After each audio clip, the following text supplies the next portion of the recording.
Hey, what's going on, YouTube? We're back with the continuation of the top 10 ways to improve Call of Dragons. So let's get to it. Number 5.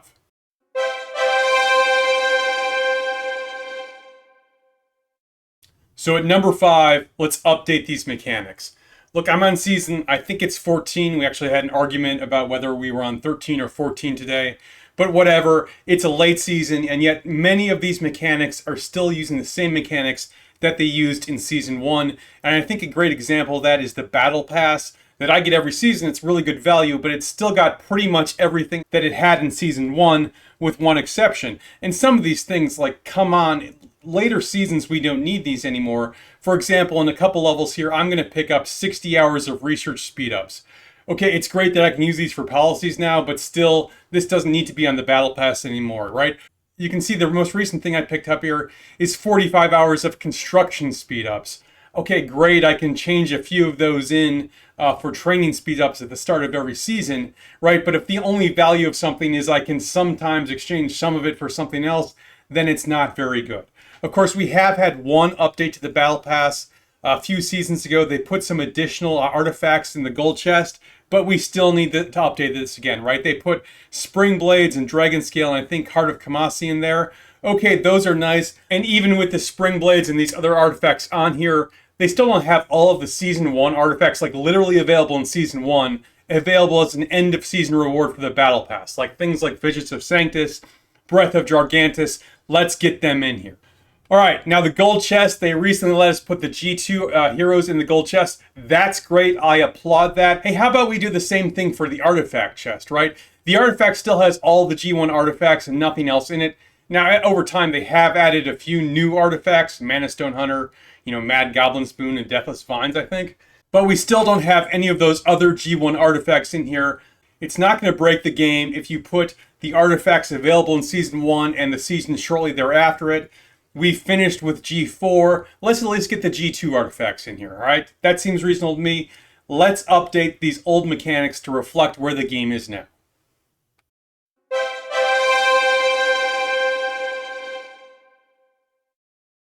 All right, coming in at number 4, let's buff the factions and let's buff the implications of choosing a particular faction. Okay, now I've already made a video on why I think the Spring Wardens are broken and how to fix them. But independent of that, the faction choice is just not that meaningful. Basically, you choose factions mostly based on what type of flying troop you have.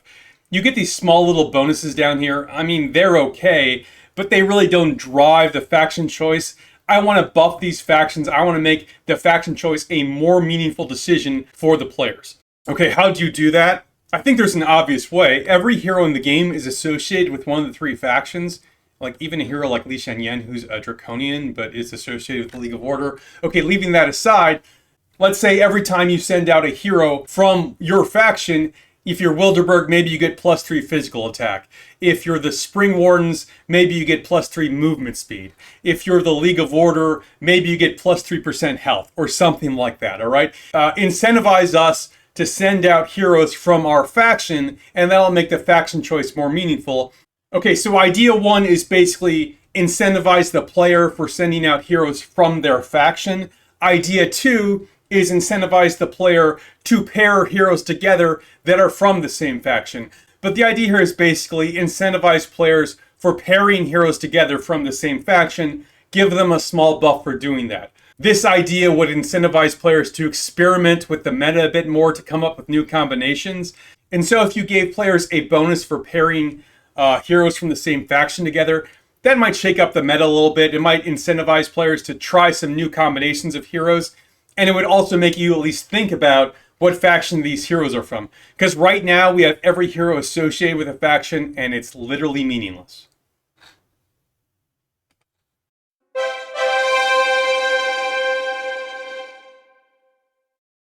Okay, so coming in at number 3, let's improve the spectator mode of this game. Obviously, the thing I enjoy most is, getting into big fights. But if I'm not in a big fight, if my KVK is just in a situation where there's not a lot of fighting going on, I like to watch other fights that go on. And I'm glad that the game at least gives me the option to go to other servers and watch fights. But we can make this so much better. Right now, I'm looking at some footage from the Echo WB fight in Zone 2. big fight. It was a lot of fun to watch, but man, is it hard to figure out what's going on here. There's a lot of action, so zooming in, I mean, my computer can kind of handle it, but it's a little chaotic. And if I zoom out, well, look, literally everything looks red to me. We can make the spectator mode so much better, and it's easy to do, right? And the easy solution here is, while in spectator mode, give the different factions a different color, so when we zoom out, we can see the tide of the battle.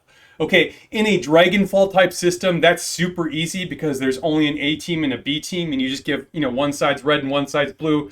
Boom, you're done. Too easy. Okay, in a non-Dragonfall system, it's still not that tough, right? So for example, right now there's 6 kingdoms in our KVK. Give each of those 6 servers a different color, and then when an outside observer in spectator mode is watching the fighting, they can see how the various sides are doing. This game really does have a lot of potential for like an outside observer spectator type mode. Let's improve that.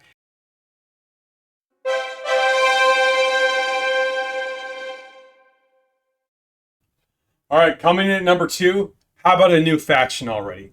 A lot of us have been playing this game since more or less the start, and we were told very early on that they were going to come out with additional factions, and here we are more than 2 years later, still waiting for something to happen. Now, I know this might seem similar to suggestion number 4, improve the factions, but if you do a new faction, you can sort of work on both problems, all right? A lot of people think, because we have a very similar pattern where every faction basically has similar basic troops and then a different flying unit, that we only have room for one more faction because the only thing we're missing is flying infantry. And flying infantry kind of has some issues that they'd have to work out. So maybe that's the reason. But hey, look, the Spring Warrens prove not every unit has to function the exact same way. You can have differences within the units. But this is a game. The design's only limited to your imagination. You don't have to make every faction have the exact same cookie cutter troops. I'd like a new faction. I think it'd shake things up. I think it would give a lot of possibility to make these faction differences better. So let's get a new faction already.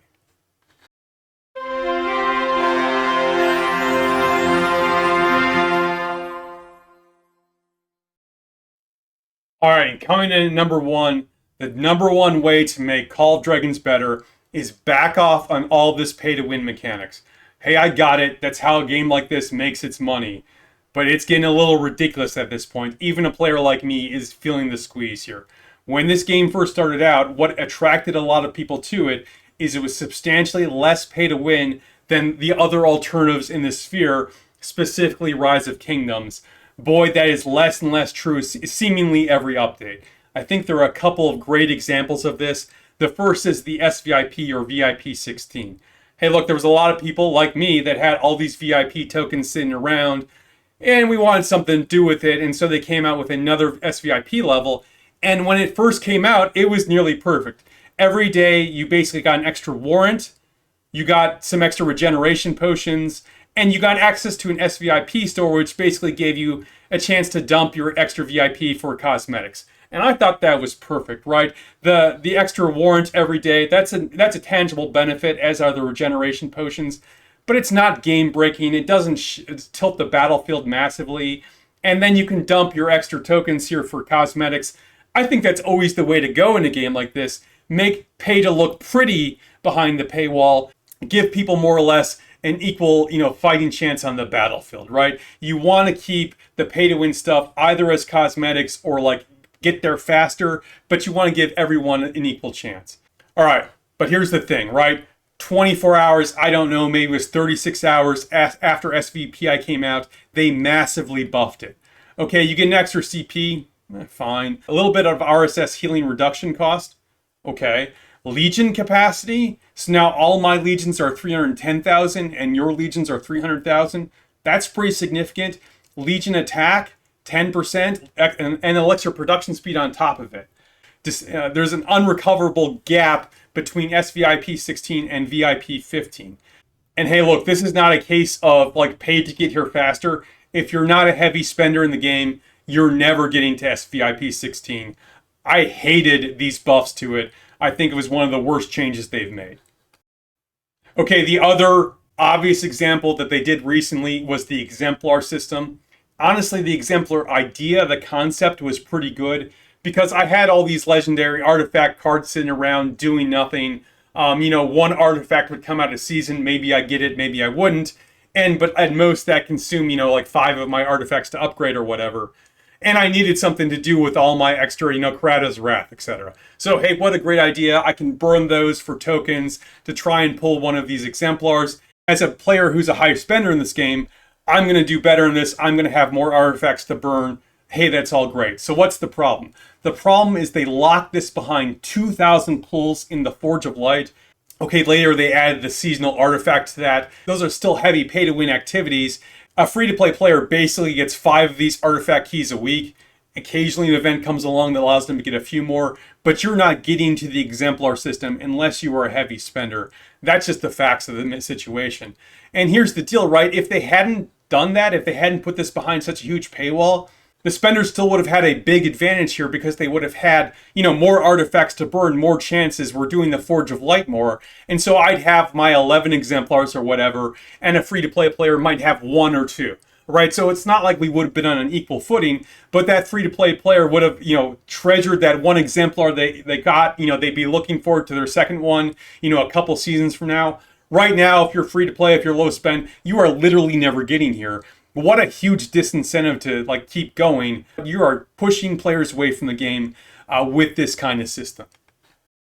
The last thing I'll talk about on this point is the seasonal bundle here. If you're in the Rise of the Dragon KVK. And with that seasonal bundle, you get a little Nien. This is a new edition this season, and this is troubling. All right, not in this game, but in the other, the precursor to this game made by the same people, there's something called Crystal Tech, which is every season a strong pay-to-win mechanic. And this isn't quite there yet, but it's a troubling precursor to that, right? This is basically seasonal currency that allows you to unlock the features and upgrade the features. You can get this as a free-to-play player, just from your daily quests, etc. But if you buy this bundle out, you advance much more quickly. This isn't Crystal Tech, but it almost feels like a test balloon to me. I don't know. Crystal Tech, that's a bridge too far. In a game like Call of Dragons, you got to have a healthy balance of a few high spenders, then a decent amount of mid or low spenders, and then even a larger pool of free-to-play players to keep a game like this viable. I got it that the way this game makes its money is through the high spenders, but you got to keep that low spend free-to-play player base, or it's just not going to be fun to play anymore.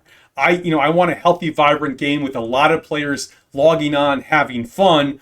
I've got it. I've spent some money to get an advantage, but it can't be this game can't only be for the spenders. It has to be for everyone.